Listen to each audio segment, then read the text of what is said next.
신약 성경 381페이지 베드로전서 5장 5절로 7절입니다.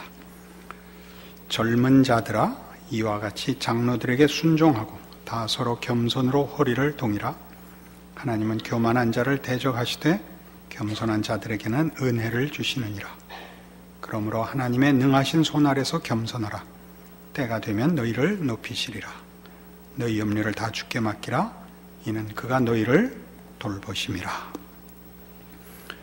교회 어른들에게는 본이 되라고 했습니다. 주장하지 말고 본이 되라. 말로만 하지 말고 행동으로 보여라. 그렇게 얘기할 수 있습니다. 그래서 이제 후배들에게 하는 얘기입니다. 젊은이들에게, 다음 후손들에게 하는 얘기입니다. 어른들이 가르치는 것 겸손하게 쫓아가라 그럽니다.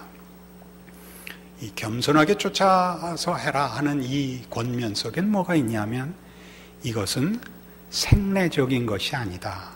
너희가 만들어낼 수 있는 것이 아니다. 배워야 된다, 그거죠. 그러니까 교회 안에 우리가 가지는 신앙의 고백들은 우리의 생각이, 우리의 의욕이 만들어낸 것 아니고 하나님께서 주신 은혜입니다. 그래서 이건 밖으로부터 배워야 되는 것입니다.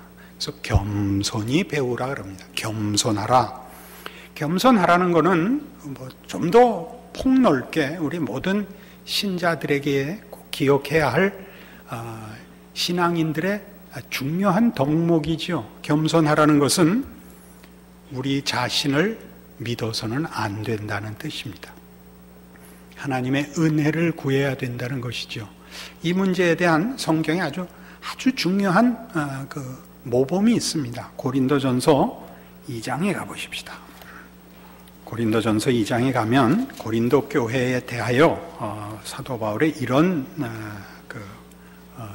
권면이 나옵니다. 고린도전서 2장 1절, 형제들아, 내가 너희에게 나아가 하나님의 증거를 전할 때 말과 지혜의 아름다운 것으로 아니하였나니 내가 너희 중에서 예수 그리스도와 그가 십자가에 못 박히신 것 외에는 아무것도 알지 아니하기로 작정하였습니다. 내가 너희 가운데 거할 때 약하고 두려워하고 심히 떨었노라. 내 말과 내 전도함이 설득력 있는 지혜의 말로 하지 아니하고 다만 성령의 나타나심과 능력을 하여 너희 믿음이 사람의 지혜에 있지 아니하고 다만 하나님의 능력에 있게 하려 하였노라. 이게 무슨 얘기인가 이해하시겠어요? 자세히 읽고 깊이 생각해야 됩니다. 사도 바울은 자신이 능력 있는 종이라고 생각하지 않습니다. 그는 자신을 충성된 종이라고만 생각을 합니다. 능력과 충성이 어떤 차이가 있느냐? 능력은 자신이 그 결과에 어느 만큼의 이유와 몫이 있다고 생각하는 것이 능력입니다. 충성이라는 것은 자기는 전달을 했을 뿐이지 만든 자가 아니라고 얘기하는 것입니다. 왜 이 얘기가 여기 등장을 하느냐 하면, 고린도 교회는 아주 대표적으로 그 특징이 지혜와 또는 지식의 자랑이 있었던 교회입니다. 그리고 많은 은사가 있었던 교회입니다. 저들은 그 지식과 지혜를 은혜로 받은 내용으로 생각지 않고 자신들의 능력으로 똑똑함으로 얻어낸 것이라고 생각했었습니다.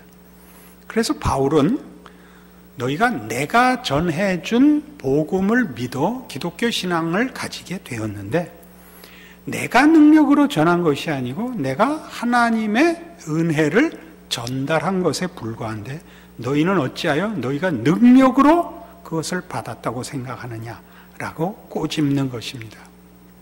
전달하여 준 자가 그것이 자기의 능력으로 만든 것이 아닌데, 사람의 능력으로 만든 것이 아닌데 너희는 어찌 너희가 능력으로 그것을 깨달았다고 얘기하느냐라고 꼬집는 것입니다.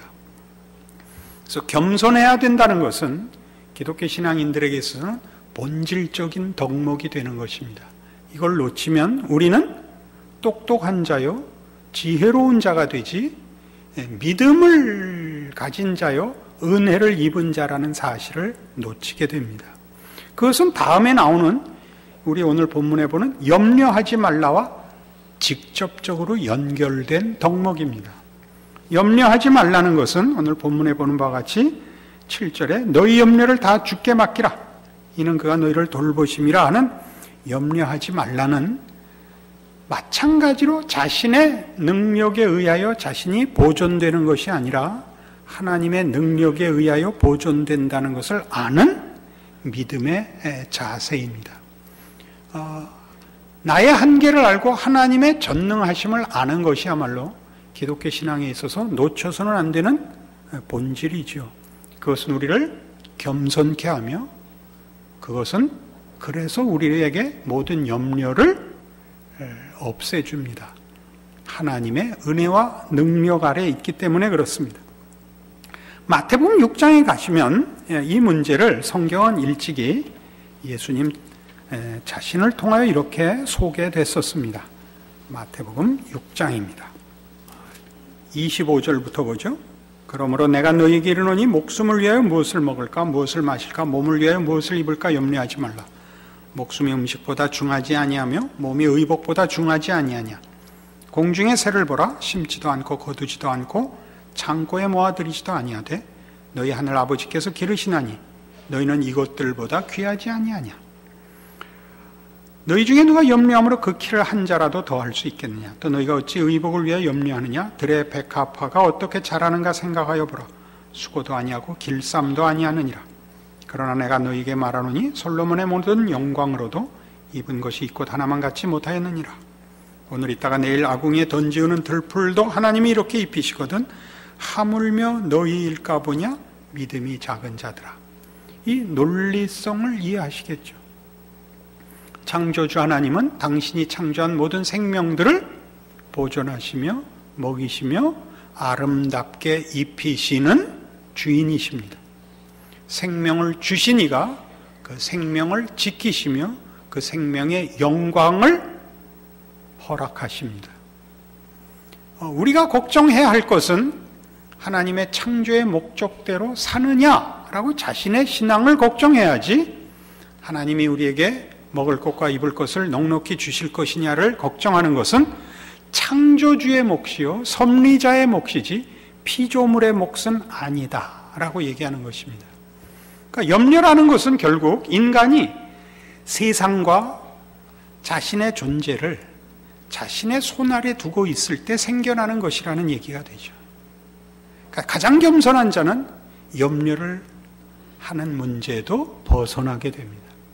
그러나 자신이 자신을 책임진다고 자랑하면 자신의 존재와 인생도 본인의 손 아래만 있게 되고 하나님의 은혜와 능력의 축복에서는 벗어나게 됩니다.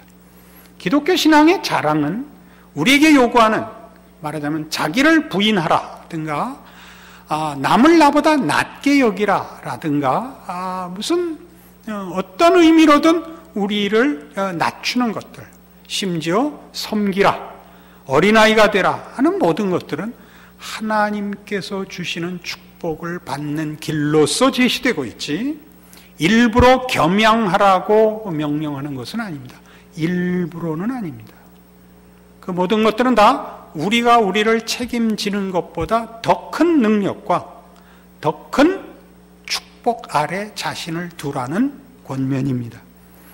그래서 이 마태복음 6장에 나오는 이 말씀들은 이런 아주 대조적인 표현을 씁니다. 26절을 다시 보시죠. 공중의 새를 보라. 심지도 않고 거두지도 않고 창고에 모아들이지도 아니하되 너희 하늘 아버지께서 기르십니다. 그러니까 우리한테는 하나님이 아버지고 공중에 나는 새한테는 아버지는 아닙니다. 그냥 창조주십니다. 창조주와 피조물의 관계에서도 하나님이 창조주 책임을 다하시거든 하물며 너희일까 보냐가 30절에 나옵니다. 오늘 있다가 내일 아궁이에 던지어지는 들풀도 하나님이 창조주로서의 책임을 다하거늘 오늘 있다 내일 아궁이에 던져지는 하찮은 들풀도 이렇게 입히시거든 하물며 너희에게 아버지 되시는 하나님이 너희에게 그 사랑과 은혜와 능력을 넉넉히 베풀지 않겠느냐가 하물며 너희일까 보냐 믿음이 작은 자들아로 나오는 것입니다. 그래서 어떤 분은 여기다가 하물며 다음에 너희일까, 너희 밑에다가 자신의 이름을 써놓으라, 이렇게 가르치는 이들도 있습니다. 좋죠? 하물며 철수일까 보냐, 믿음이 작은 철수야, 그렇게 쓰라는 거죠. 그러므로 염려하여 이르기를 무엇을 먹을까, 무엇을 마실까, 무엇을 입을까 하지 말라. 이는 다 이방인들이 구하는 것이라. 이방은 누구죠? 하나님이 누군지 모르는 자들, 하나님이 저들의 아버지가 아닌 자들이라는 개념입니다. 너희 하늘 아버지께서, 다시 등장하죠?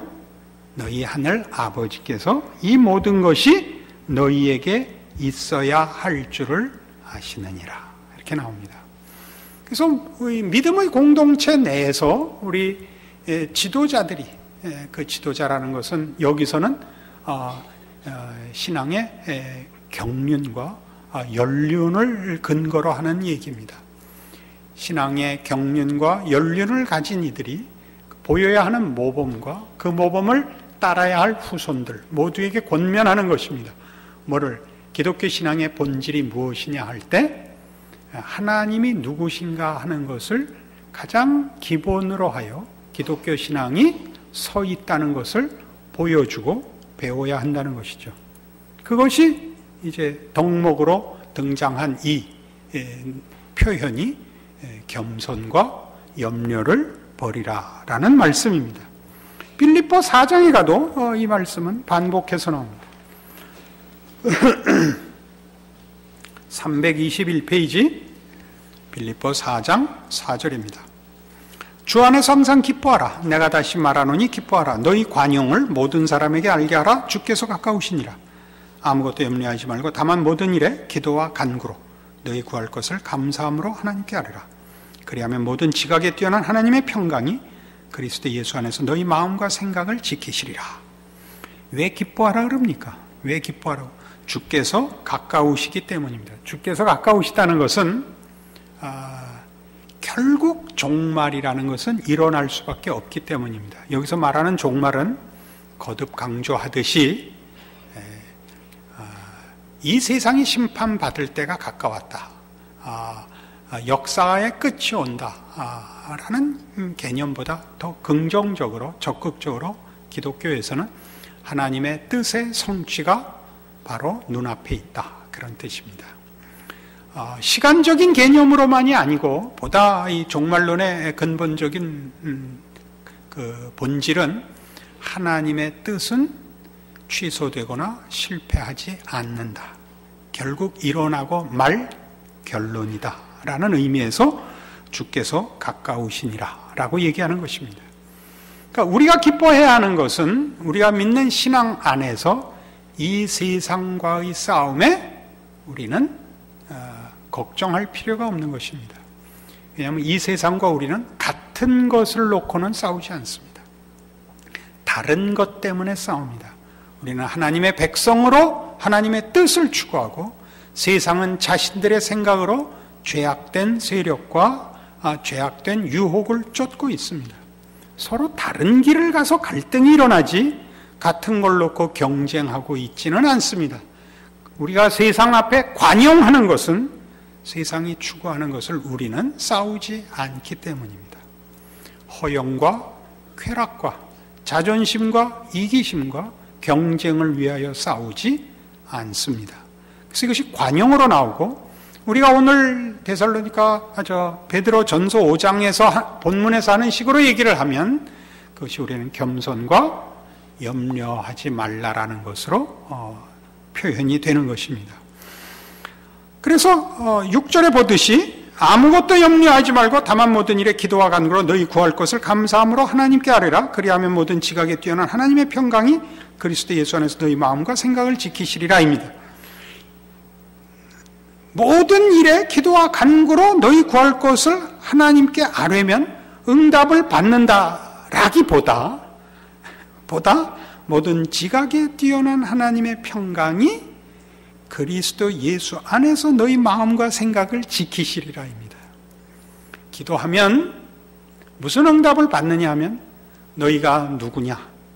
너희가 믿는 믿음이 무엇이냐? 내가 예수 그리스도 안에서 너희에게 허락하고 너희에게 지금 현실로 누리게 하는 것들이 무엇인가 생각해보라 라고 답하신다는 것입니다. 우리의 필요에 대하여 하나님이 외면한다는 뜻은 아닙니다. 하나님은 우리의 현실적인 필요에 대하여 얼마든지 응답하십니다. 그러나 그것보다 더 하십니다.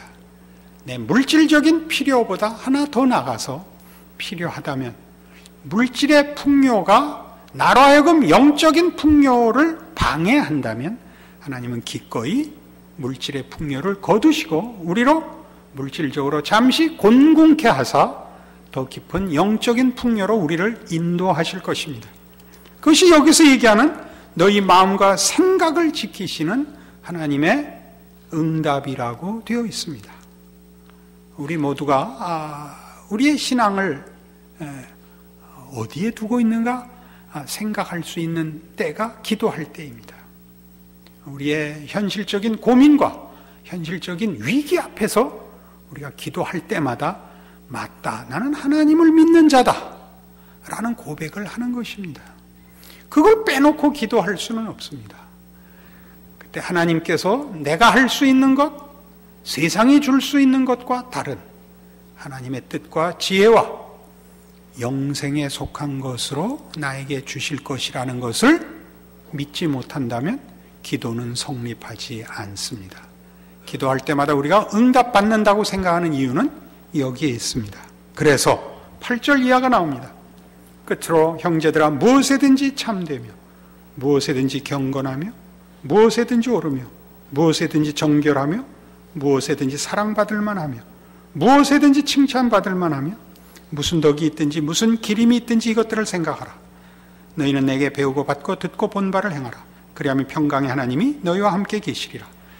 이 구절에 이 앞에 있었던 모든 얘기, 기뻐하고 관용하고 하나님께 아뢰고 하나님으로부터 기도의 응답을 받는 사람이 되고 그 평강으로 너희 마음에 그 신앙적인 답을 삼아야 되는 모든 것에 대하여 바울은 이렇게 얘기할 수 있는 사람입니다. 9절에 보는 바와 같이 너희는 내게 배우고 받고 듣고 본 바를 행하라. 여기에 나오는 모든 내용들이 이런 어떤 보이는 한 인격으로서 증거되지 않으면, 모범으로 등장하지 않으면 기도의 가르침들은 사실은 힘을 잃습니다. 그러니까 신앙 공동체 내에 가장 필요한 사람들은 누구냐? 나를 보라라고 얘기할 수 있어야 되는 것입니다. 우리는 그 말하기는 좀 사실 겁이 나죠. 그러나 누가 어느 교회를 가면 누가 있다라고는 얘기하게 해야 됩니다. 그러니까 장로교회의 장점은 뭐냐면 장로를 뽑는 이유가 그것입니다. 아무 장로교를 가보라. 거기 장로들을 보라. 이렇게 해야 되는 겁니다. 이게 장로교입니다. 장로교죠. 왜 침례교는 말하자면 회중교회입니다. 대의원을 뽑지 않는 교회입니다. 전체가 의사결정을 하는 정치 체제를 갖고 있고 장로교는 대의원을 뽑는 것입니다. 왜 그렇게 하느냐 하면 이런 성경적인 이유 때문에 그렇습니다.